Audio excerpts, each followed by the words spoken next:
I mean, that's really just as sexy as you get when it comes to EU messaging, really, isn't it? Was it Kissinger said you don't know who to phone in Europe? This is another big debate, right? Because They're not phoning. They're not phoning the EU on purpose. They don't like the EU. They don't believe that it should exist. And that's the argument against retaliating. It feels good. And this is what the Chinese are doing. But in fact, what you do is you hurt your own businesses. I'm tattooing a European flag on my arse. That's what I decided. If we get 1 million views, I'm tattooing a European flag on my arse. Anyway, okay.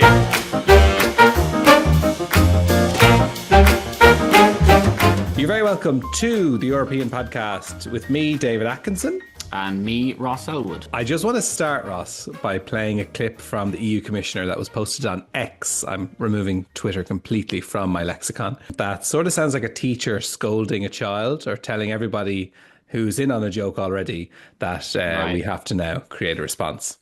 We stand ready to negotiate with the United States. Indeed, we have offered 0 for 0 tariffs for industrial goods, as we have successfully done with many other trading partners, because Europe is always ready for a good deal, so we keep it on the table. But we are also prepared to respond through countermeasures and defend our interests. I mean, that's really just as sexy as you get when it comes to EU messaging, really, isn't it?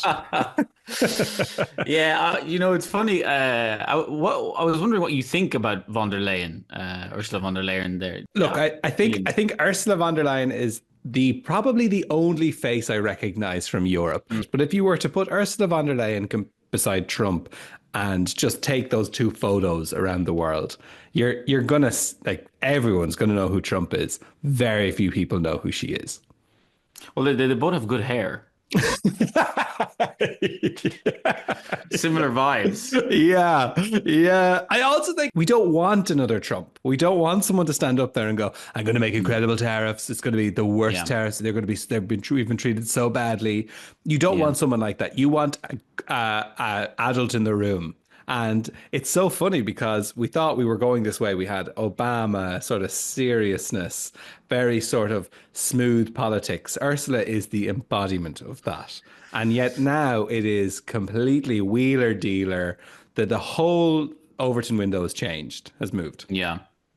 Well, she's an interesting character, She's German. She was kind of a protege of Angela Merkel. She was a German. She held a lot of ministries in Angela Merkel's government, but she was a German defense minister. So that's why she's been really strong on the defense side as well of all the stuff that's been going on recently. She's also a member of the EPP. So there's a lot of European political parties, and the EPP being the strongest. Merkel was a member of the EPP as well, and she's also a medical doctor by training, which. During COVID, she was very big on the health side of the EU as well. So yeah, she's an interesting background. The biggest, let's say, complaint or the what would you say, the biggest talk about her in the Brussels bubble is that she tries to centralize power, and I say it from trying to not be negative, because you could say that's a good thing and you could say that's a bad thing. Yeah. I mean, you were saying before, I think there's crossover in some of the departments, the commissionerships, so that they essentially, it's hard to know who's actually in charge of what. Yeah, exactly. So this is her second term, which started in the last few months. But that one of the most notable things is that she on purpose made sure that the different commissioners who make up, let's say, her cabinet, or college, as it's called, that they kind of step on each other. So no one has real power besides her, and that she didn't done that on purpose. Because in the last commission, there was one or two commissioners who had too much power and started to actually kind of go against her towards the end. Thierry Breton, who was the French commissioner, was one.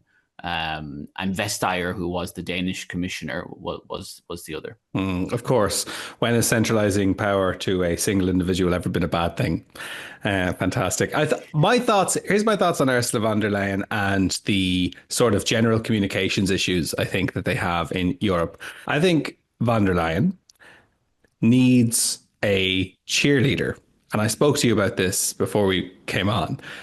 I actually believe that Europe does not have a single person who is just out in the media constantly talking about how great Europe is, because Europe is absolutely fantastic.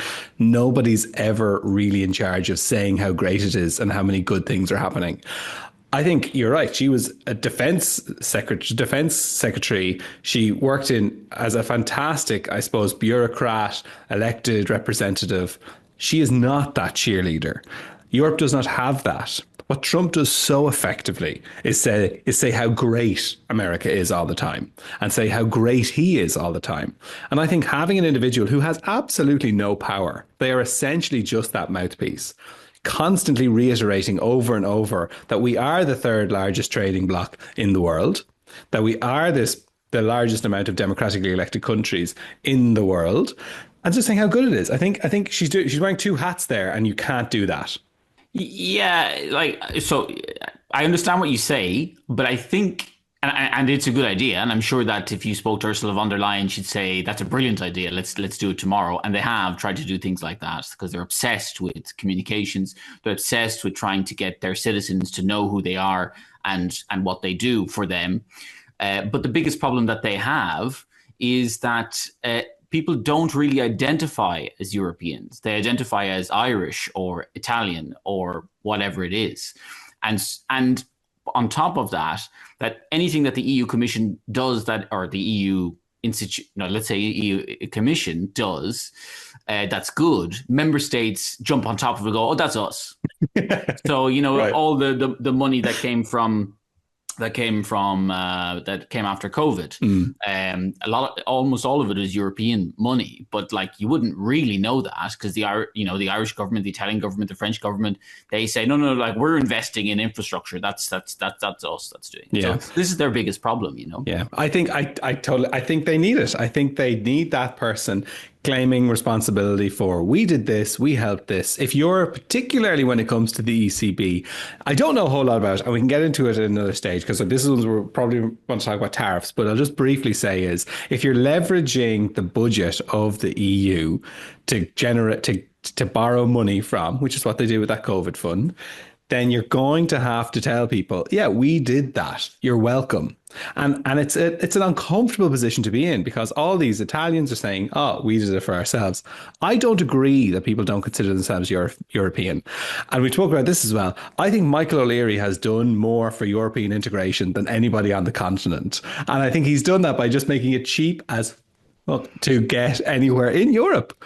And I absolutely think that there is a space for people to feel European, particularly when you've got the likes of China at the east, madmen in the White House. You need somewhere in the middle to go, yeah, democracy is still cool, it's still sexy, it still works. This is how it works. Look at us, we're great. Well, it's an interesting point that, are people feeling more European now with all of this going on? Yes. Personally, I would say yes, but I think I'm biased. But I do think that with all the stuff that's going on, people are, one, feeling more European, and then two, feeling more proud to be European. I'm tattooing a European flag on my arse. That's what I decided. If we get 1 million views, I'm tattooing a European flag on my arse. Anyway, okay. That little preamble there. Now, okay, I suppose for the first people listening for the first time, this is us making this for the first time. Ross has a lot of experience with European politics. I have a lot of experience in creating videos and marketing and all this sort of stuff and messaging and things. So that's the sort of approach you're going to take. Ross knows everything and I don't really know that much.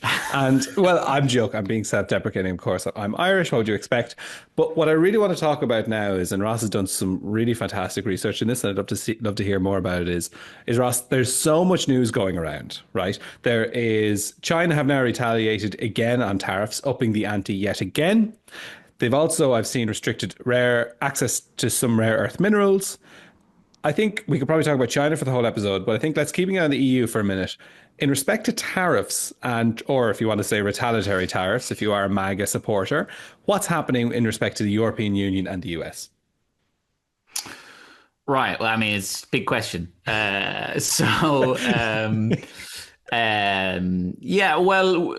think it's really important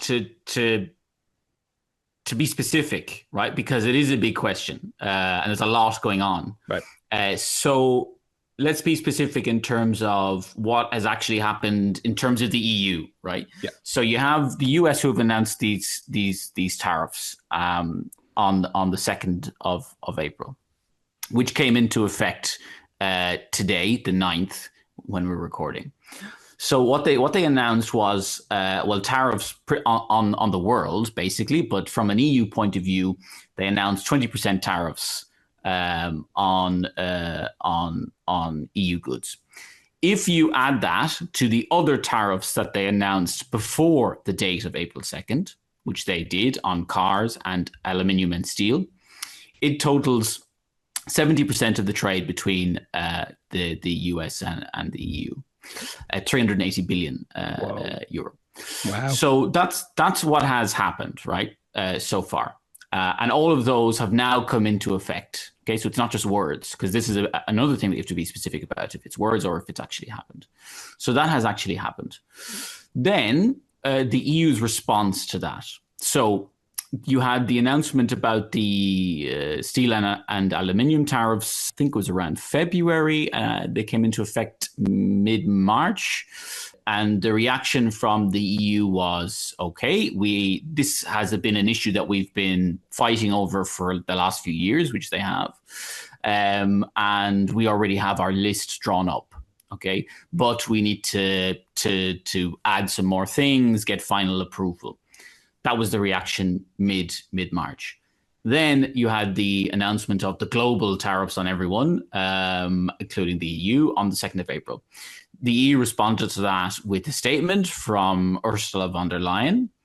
And her statement basically said that tariffs are bad. We don't like tariffs. We don't agree that you're doing this, but we agree with the underlying point that you're making, which is that others are taking unfair advantage of the current rules, which is an interesting olive branch, let's say, because I don't think everyone agrees with that. But anyway,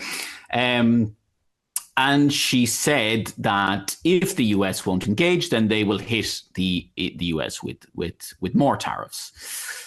And she also noted the danger of the EU market being flooded by products from China as this escalation happens between the US and China. It's amazing. I saw a video this morning of a small business owner in the US, and they have $30,000 of product coming over from China arriving tomorrow. She has no idea what she's going to do with that $30,000 of product. So like that, essentially now, I'm right in saying on Wednesday at 4 o'clock or 1400 hours, which who knows what's going to happen even at 4 o'clock. That means that the price she's going to have to pay on entry is 105% more. So in other words, if we are in Europe here now, anything we now give to the US or send to the US is going to be facing 20% more cost. Yeah, absolutely. There was this council meeting, so a European Council meeting of ministers. So all member states of the European Union, their ministers for a specific subject, in this case, trade, they meet and they discuss whatever they need to discuss. In this case, it was obviously trade, and in this case, it was about the US trade. So they met on Monday, the 7th, this week. And that's where they had their big powwow about what they want to do. And there was two aspects. So one is that they finalized their response on the aluminium and steel. And the second was, what do we do if he doesn't listen to us? Very interesting question. Yeah. That was the main part of the discussion. But you may have heard that's what all the questions and media interest is all about. It's about that secondary question. What do we do if he doesn't listen to us? And you might have heard that, there was some countries, or you might have heard about this word unity, they would say a lot, and also let's not escalate, right? So these are the two main things. So let's put the aluminium and steel tariffs to the side. they've been agreed, and they're fairly simple. It's a small amount, right? It's 20 billion about that they're going to impose on US products. So, compared to the US 380 billion, it's not a lot. So it's small. So let's talk about this other side, which is like, what do we do if he doesn't listen to us? Basically, how do we respond to this massive 20% tariff on all the rest of our stuff?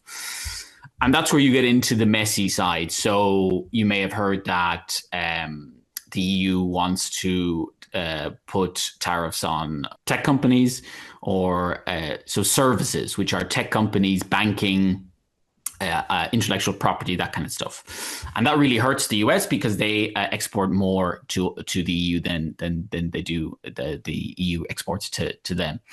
So that is the big discussion. Ireland is freaked out about it. A lot of the smaller countries are freaked out about it because they tend to be open trading countries. The bigger countries want to go hard against Trump. They want to escalate. Obviously, they don't say that, but that's effectively what they want to do. France, Germany, Spain. And yeah, that's what the response has been so far. Right. Okay. Very interesting. Ross, I think particularly when it comes to trying to understand what all this is, you've done a very good job. Ursula von der Leyen, as we heard earlier on, is interested in sitting down to talk, has some options on the table. She obviously doesn't do this all on her own. And I think this is the classic, was it Kissinger said, you don't know who to phone in Europe? Like, in regards to this, who is the US phoning? Who is the person that is sitting down at the table and hammering out these negotiations? Who's in the room when it happens? Well, I suppose there's a few different questions there, because if you ask who is the US phoning, this is another big debate, right? Because they're not phoning. They're not phoning the EU on purpose, right? They don't like the EU. They don't believe that it should exist. And so therefore they don't interact with it. And what I mean by that is they don't interact with von der Leyen or let's say Trump and von der Leyen. So, but in terms of who is actually dealing with this, it's Maros Šefčovič. He's the Commissioner for Trade. When we hear the EU, we never really know who's who. It's sort of this sort of chorus line of suited men in their 50s with glasses and thinning hair. We rarely ever know who these people are, but this guy Šefčovič is actually quite interesting. From Bratislava, Slovakia, very interesting character, was the Slovakia ambassador to Israel 1999 to 2002, held permanent representative of Slovakia to the European Union from 2004 to 2009, and then he's just really kind of gone up the ranks in the commissioner area. So now he's kind of positioned himself as this sort of guru for trade. Right, he's working with the Brexit negotiators. Yeah. So Šefčovič he's a commissioner. Commissioners are politically appointed. They're not elected. They range from all different backgrounds. So sometimes they are former ministers, former prime ministers, former diplomats. It varies. Šefčovič is known within the commission as being, let's say, one of the most solid commissioners. He's been a commissioner since 2009, I think. So a long time. You'd put him on your five-a-side team. Yeah, you would actually. Picks. Yeah, you would. He's pretty big as well. Okay, good. He's a good speaker. You can see that he knows what he's at. But as you said, he was also the lead negotiator on the Brexit issue. Yeah. It's going to be tough for him because he was dealing with such professionals that time across the table. How will he handle the Americans? Well, that's another thing, is that the similarities between Brexit and what's happening now in the US, and that Šefčovič is well suited because it's same kind of style. Yeah, I would love if he pulled an Uno card and brought Boris Johnson to the White House, just on the other side of the table this time. He's been over with his counterpart, Commerce Secretary Lutnick, about 2 or 3 times, I think, in the last 2 months, and. It's pretty interesting to hear him talk about how his conversations go because, they don't seem to go very well. It seems that the US side don't really care or understand what's what's happening, and he's very, I would say, chill. And what I mean by that is when he talks about discussing with Lutnick, he's like, I spent a long time, a good 2 hours, explaining to the Commerce Secretary Lutnick the differences between tariffs and fines. So, like, but you can tell what he's effectively saying is that they don't want to negotiate, right? That he goes to them and he tries to negotiate. He said, "What do you want?" And that they don't say, or they say, "Well, we want everything," and the EU doesn't believe that's a real negotiating position. And so, from Šefčovič's point of view, he's kind of just waiting and seeing until they get serious. Now, the member states are a little bit nervous and they want to push for more negotiations now. But Šefčovič is kind of just, look, I have to wait until these guys want to actually negotiate.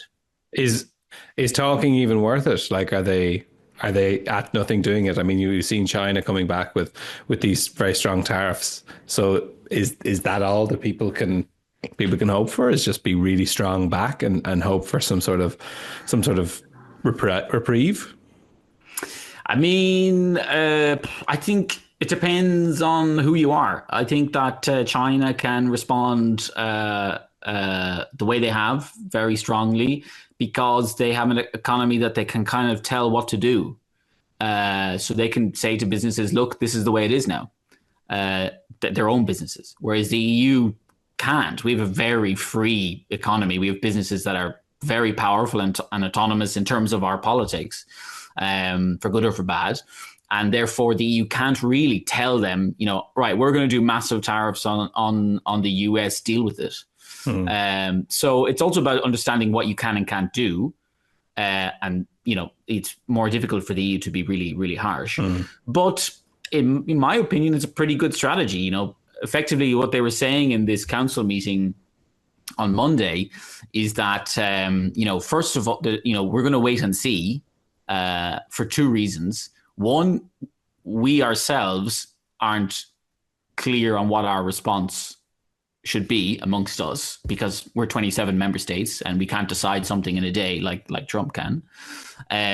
But two, they're like, well, seems like it's going pretty badly for Trump, so we'll let him at it until he wants to get serious. Now, that's a bit too much wait and see. So they've also backed that up with what they call a plan B, which is they're now preparing their retaliatory tariffs to this 20%. And this would be a massive escalation. So, but this is what they're preparing. Right. And I mean, to go back to the background just for a little second there on this, I mean, we heard Trump say, look, we've been taken advantage of. And he does mention things like farming. He does mention things like cars. He mentions all these sort of, big, basic words, right? He's very macro in his thinking. I doubt he goes into much detail in any of this stuff. The soybeans, you have a kind of I know I don't want to go too much into the politics of trade, but soybeans would be an example here of the exports to the EU, but targeting it with sort of a Republican focused states mindset. Is this the sort of type of strategy you're going to get from the EU now, instead of these sort of very basic responses, more strategic that actually might harm Trump in 4 years? Well, all trade is super political, right? It's because it's so specific. You can be really specific with it. You can hit like a very certain product, right? So it just makes it really political. So it's it makes sense that when they respond, that they are responding by targeting soybeans, which is one of the biggest exports that the US has to the EU in terms of goods, but also it's 80% of it is cultivated comes to Louisiana, which is the home state of the Speaker of the House.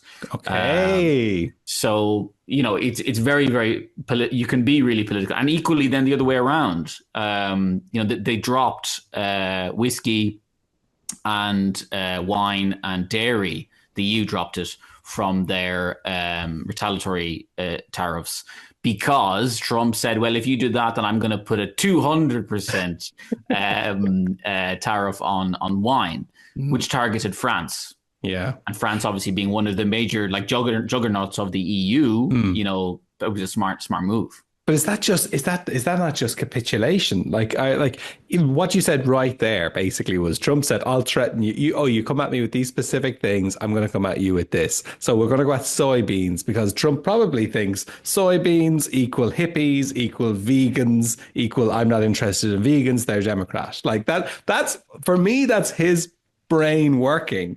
And I think, are we being a little bit too smart about this stuff? Well,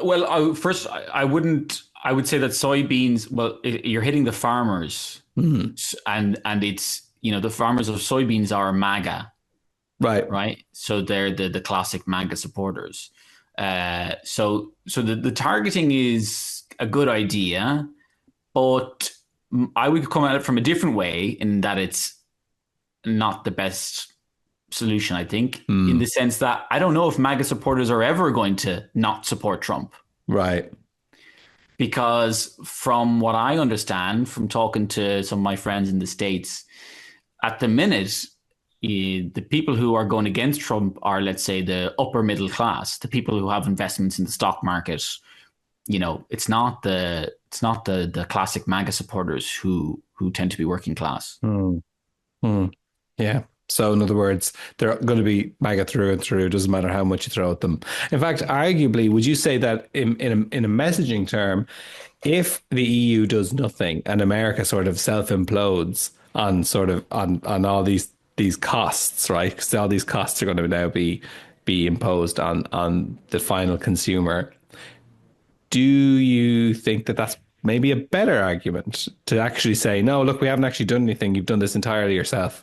We haven't imposed any trade tariffs on this, and yet it's costing you so much. Like, in other words, if Trump has a patsy or has somebody to blame other than himself, he gets away with it. And that's why he's always getting away with it, because he's always able to blame Hillary Clinton, her emails, even Mike Waltz, or he can pass the book so much. Whereas if we lock him into a sort of, yeah, you have done this all yourself, we have done nothing here, then you can actually catch him out. Is doing nothing of value there than rather even being strategically imposing tariffs? Is doing nothing a way of getting Trump out? I understand. Yeah. Look, I suppose you need to have a good knowledge of economy and trade to understand why you would do nothing and why you would retaliate, which I don't. But from what I understand is that retaliating doesn't, like, first of all, you should retaliate to protect your industries. So, for example, if we talk about steel, right? So there is an EU steel industry and there's a US steel industry. So you would put tariffs on the steel coming into the EU to stop it from, you know, destroying your own industry, right? So that makes sense. But now, and that's not what all the tariffs are. That's only a very small percentage. It's like literally tit for tat on the same thing, right?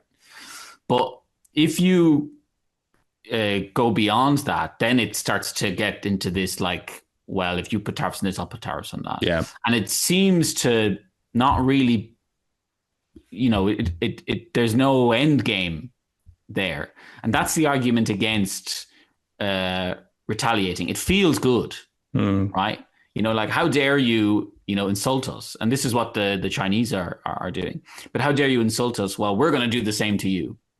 But in fact, what you do is you hurt your own businesses, because at the end of the day, tariffs is a tariff on your own businesses in a way. And this is something I wanted to talk a little bit about that. Is it anti-coercion trigger? That's what that's called? Or I'm hearing something about anti-coercion. Anti-coercion instrument. Of course it has the ACI. Of course they have to throw an instrument in there, of course. Just makes it a lot easier, you know, just add in another word there for no reason.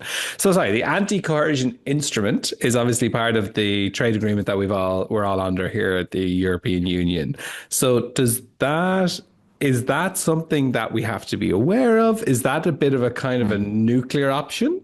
Yeah, this has been the buzzword of the last week, the ACI and the nuclear option. right? And it sounds great. They call it the bazooka. It sounds great, but it's actually really simple. It basically means that the EU has the right to move the trade war on from goods. So they can put it on services. They can put it on that the US companies can't enter procurement in the EU. They can put it on banking, that kind of stuff. That's all it is. It just means that they can expand the concept of trade, because at the minute the French are on goods, so they can expand what they put tariffs or blockages on. Yeah. Okay. So in other words, we have to vote for that, right? So everybody has to agree. Yes, we're going to trigger this.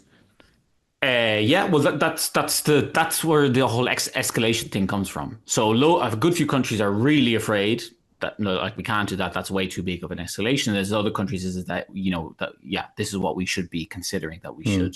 A big part of this as well is that the EU wants to respond everything in a legal way, because Trump arguably doesn't. He does it through executive orders, which we're not sure is completely legal. Yeah. And there's a big argument around the fact that internationally the stuff he's doing is not legal at all, because you're supposed to do all trade through the WTO, the World Trade Organization. So the EU is obsessed with trying to do all of their response through the WTO, which makes it all a little bit more convoluted and slow. So I suppose the big disclaimer would be that this ACI would be quite a slow process. Okay. And the idea with it was, when it was initially invented, was to stop people, like if we were being attacked, or if somebody was really, like, in other words, it was a way to defend European Union countries against a trade war, right? That's what the ACEI was built for. Yeah, in the context that a trade war is actually political. Okay. So it gives you the scope to go beyond classic goods and services, even towards procurement.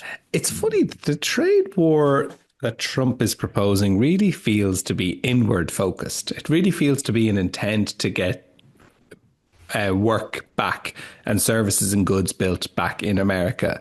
It doesn't seem to be external. So for that reason, I could probably understand why that anti-coercion instrument is not going to be employed. But on the other side of that, when is a good time to use it, if not now? If not, when you're being overtly discussed and lambasted by a very large trading partner who has now imposed a 20%, 25% tariff on you. When else should you use it, if not in this moment? Well, now is the perfect, it is the moment it was created for, right? Actually, even more. If you were the proponent of the anti-coercion instrument, you're like, Jesus, this is exactly what it's even better than I thought would happen, right? John Coercion created this in the 1950s. So it is the perfect time to use it. The problem is that they don't really know how to deal with Trump. So, do you threaten him or do you be nice to him? And they can't decide remember there's 27 of them trying to decide how to react. As the Polish minister said after the meeting, he said, we still don't know what they want. Yeah, we're just a block of people pleasers by the sound of it. We don't know what they want. He wants to play golf, and he wants everyone to have a job, and he wants to be loved. That's really it. Can we give him golf? Yes, he's bought several golf clubs in Europe. Can we get him to be loved? We don't know. I mean, how good is the Polish minister that said this at complimenting people?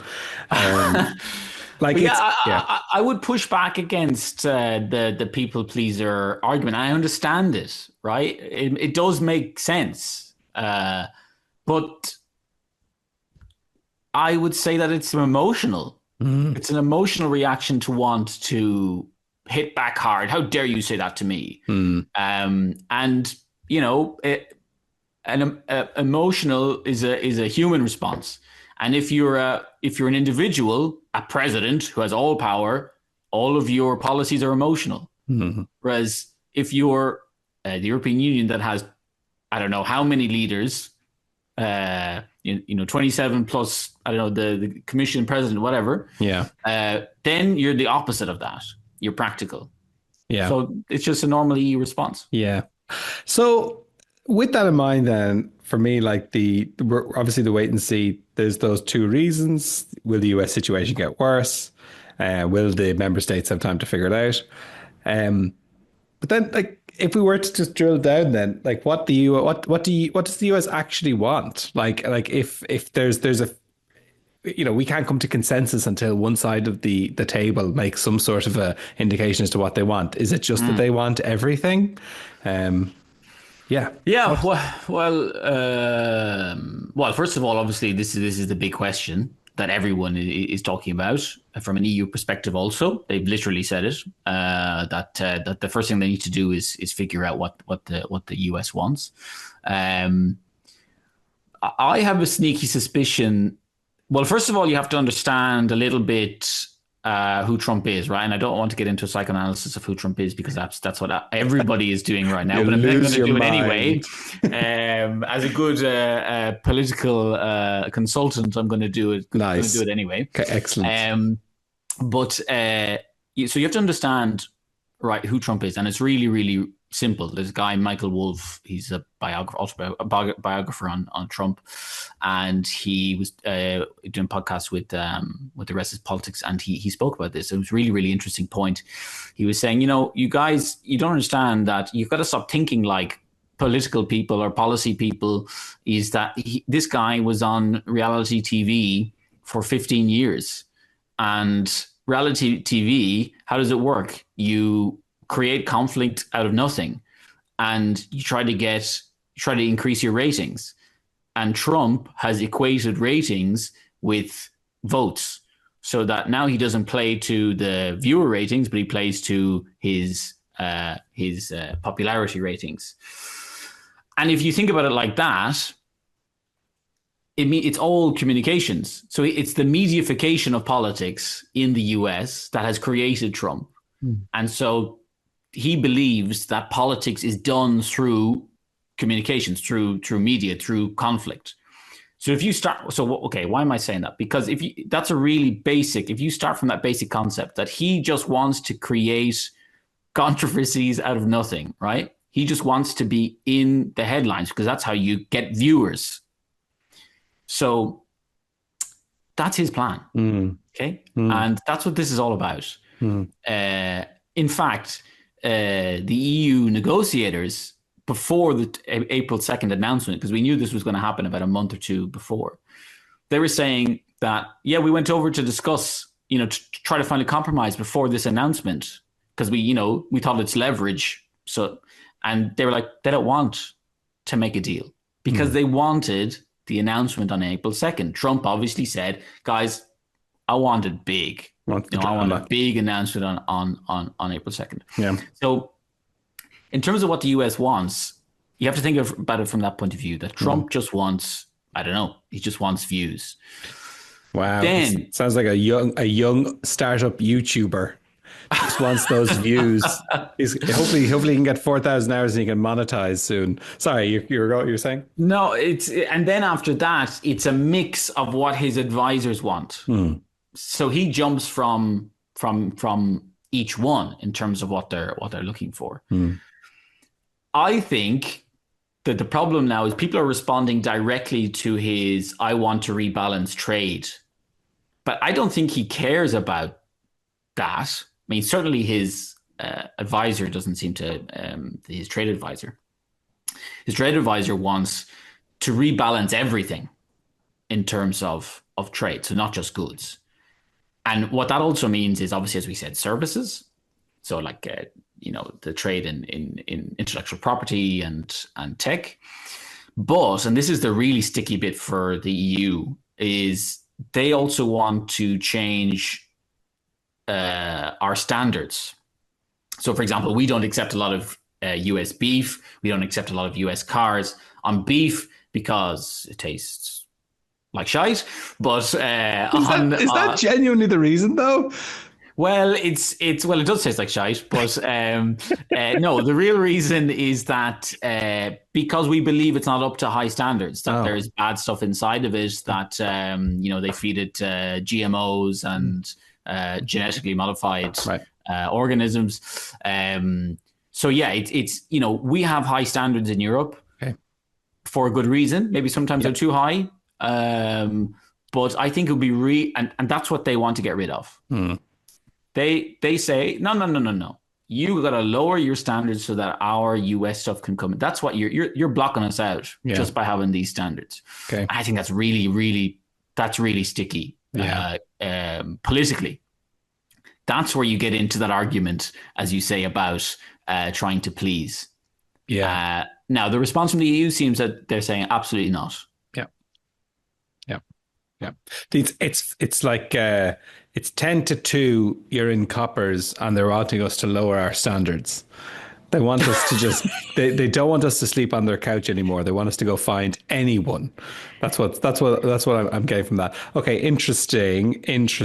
You could really get into a debate as to why they're like this. The new US administration, but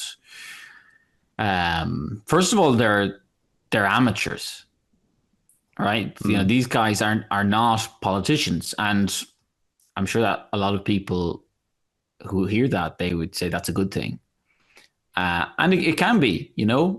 Sometimes politicians are way too institutionalized, but these guys are the bad side of it. Yeah. And what I mean by that is, I know what it feels like. I worked as an advisor in the government. I was really young when I was there, and I thought that I was class. You have a lot of power, and you think then that everything that you believe is correct, and that you're surrounded by a lot of people who are very nerdy and know all the details and this kind of thing. And you're like, whoa, just step it back a bit. All right, this is what we're going to do.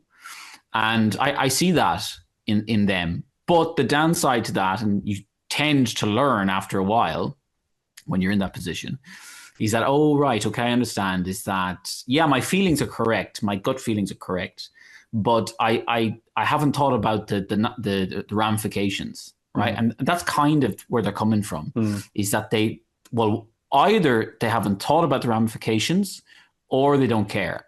I think, and this is where they're amateurs, is that they actually don't even know the ramifications. The most cutting thing. I'm not annoyed. I'm just disappointed. Oh my God, Ross, brilliant. Okay, cool. So how, just on kind of where this is likely to go, right? There's some dates, the things that are happening. So implementing small scale tariffs. What are those dates? Right. So this is about the EU's response. So what happens from an EU perspective? So we spoke about this earlier. We have this response to the small scale response to the tariffs, which is on the aluminium and steel. But the response includes other things. So it's on soybeans, it's on peanut butter, it's on jeans, all that kind of stuff. So that will come in. There's a vote today on the 9th of April in the Trade Barriers Regulation Committee. They're the ones who approve this approve the list, the exact list of the stuff that tariffs will be put on US products. And then it'll go into effect on the 15th of April next week, but only half of it. Then the next half of it will go into effect on the 15th of May. And then there's a tiny one or two pieces that will come into effect in December. So that's the response, small scale response to the tariffs. Separately to that, there's a few EU meetings where this will kind of be discussed. There's a foreign affairs meeting on the next week, but it's a security meeting, so it's on defense. But it now is kind of becoming similar. They're the same thing. There's an informal council meeting on the 7th of May, and then there's a foreign affairs trade meeting on the 15th of May. Right, so informal, very quickly, is just where they have a chat instead of actually decide things. So the main one there is probably the foreign affairs trade meeting on the 15th of May, which is the same day as the secondary measures come in. So that'll probably be when they like get back together and they finalize, or they get close to finalizing this escalation side. So this anti-coercion instrument that'll come into effect probably around the 15th of May. I saw as well that there'll be a published or a version of this escalation side next week, probably from the Commission. So look, we don't know because everything is moving so fast. But yeah, they're the dates that are that's the next few weeks. It's going to be a political minefield. It seems that China is taking the lead in objecting to Trump's tariffs, and it seems there's no real end in sight in that. Be very interested to see what that response is, because that'll probably lead the EU response. Whereas if China see, satisfactory stopping or cessation of trade increases or tariff increases, then that probably seems like the right way to go. It doesn't seem to be working for as of now. Trump just seems to keep coming back with doubling things, which is, again, I'm laughing, but I feel so sorry for any small business in America. Like, that is such a tough one.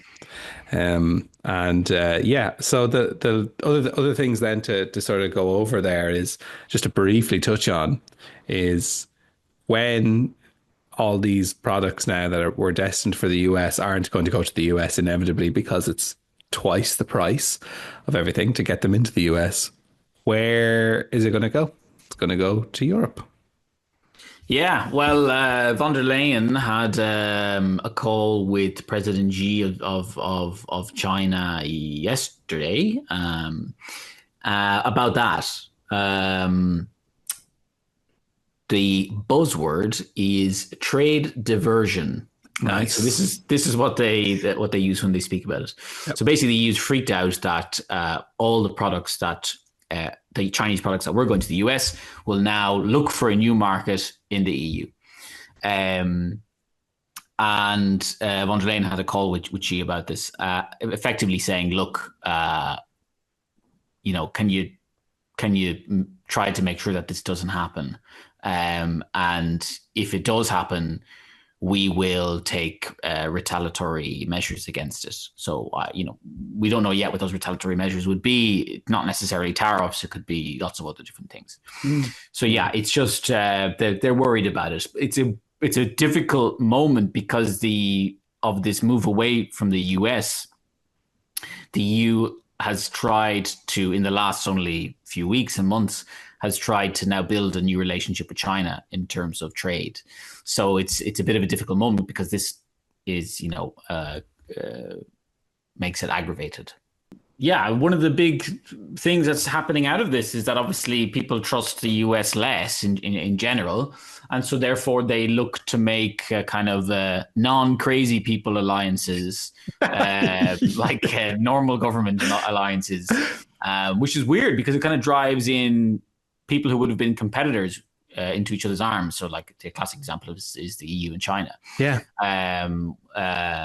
Another one that the EU is really pushing really hard to get a trade deal with now is India. And they are expecting to sign a trade deal with them at the end of this year. But that's there's a few others as well. And it's a big part of any time they talk about the US in this situation, they always say, well, we're always looking for, no, not always, we are looking for third markets or new markets. Yeah. So yeah, it's a big part of this, let's say, strategic overview of the situation with the US. Well, on that then, final question really, do you think Trump will win? Yeah, absolutely. Yes. He will in the short term. But the long term, no. I mean, in the long term, he's destroyed the US's credibility. I suppose, why is that important? Because the US was the place to do business in the world. If you are any company, doesn't matter where you're from, if you want to grow, your dream would be to be in the US. It's the easiest market to grow in. And he's effectively destroyed that. Like now, if you're not an American company, you feel like you'd be screwed in the US. So, So in the long term, no. In the short term, yes. And I don't see any way how he won't win in the short term, because the way it'll go is that even if all this stuff with the markets and turmoil will go really badly and he'll have to back down, he has a load of countries who already want to make deals with him, including the EU. They already want to make, let's say, better deal than before. Now they're smart in the way they do it. Like it's also good for the EU, but it's still a better deal than before. So it appeals to what he needs. So he can easily just turn around and say, all right, I cut off all this stuff that I was doing. And I've now renegotiated better trade deals with every single country in the world. And that's it. So yeah, he'll win. He will save his fake tanned face. That's what it seems to be. It's a Trump world. I saw a podcast, listened to a podcast the other day from the editor of The Atlantic, who said, who would have thought that Trump would have created Canadian nationalism? And and he's right. By the end of these 4 years, things are going to look a lot different. Listen, Ross, thanks so much for the chat. I think you've clarified a lot. You haven't made me as depressed as I think I was going to be when I started this conversation. I feel that Europe is in a really strong position still to fight back. And I think that being the mature adult in the room should never be considered a weak position. And I think in the long term, we're hopefully going to see, and Shekovich with his explaining what a tariff is to his American counterparts might be beneficial. Yeah, I mean, I'm positive. I think, in a way, it's pretty funny that being boring and having, really confusing many layers to how your government work is now the cool thing, and it seems to be working in the EU's favor. So. Safety is sexy. Yeah, exactly. Safety is sexy. Cool, Ross. Thank you very much. Thanks, David. Bye.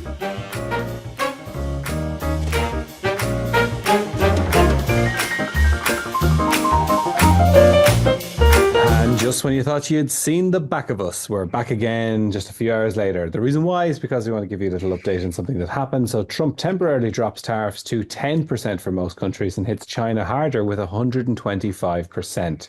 I would just be cautious about saying, oh yeah, now it's over. Mm-hmm. He still has the 10% tariff on everybody. Yeah. Now, the second point is that then from the EU point of view, so this is really important now, is that they voted on this list today, a few hours ago.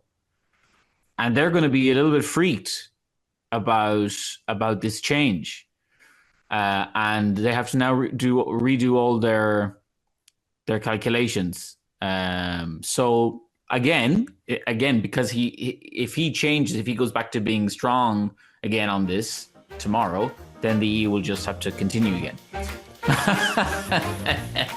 Okay, brilliant. All right, well, look, thank you very much. Good little update, and see you next time. Yep, thank you.